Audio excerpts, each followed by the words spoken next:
She'd always hated nights. The silence felt too heavy, and the shadows in her room stretched longer than they should.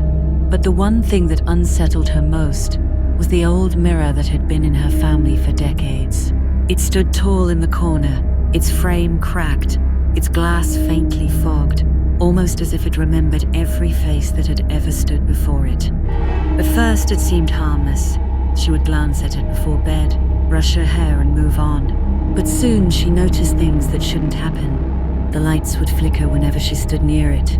Small objects, her comb, a book, shifted slightly out of place when she wasn't looking. And once, just once, she noticed her reflection move half a second too late.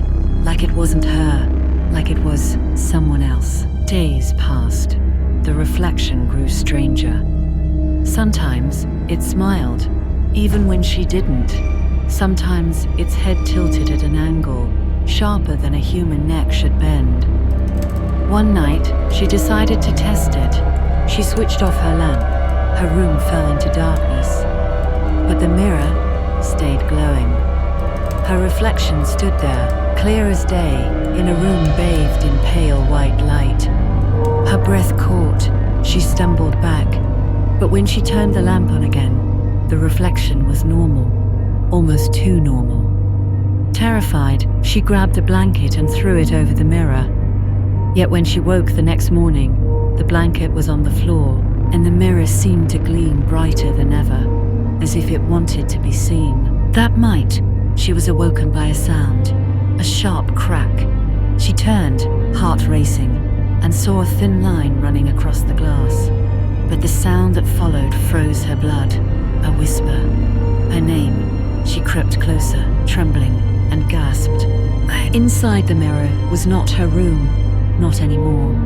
The walls looked decayed, peeling, the bed twisted and broken.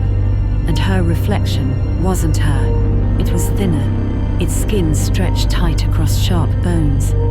Its eyes glowed faintly, white and unblinking. She staggered back, her mind racing. She grabbed her laptop and searched frantically. Mirror curses, reflection moving on its own.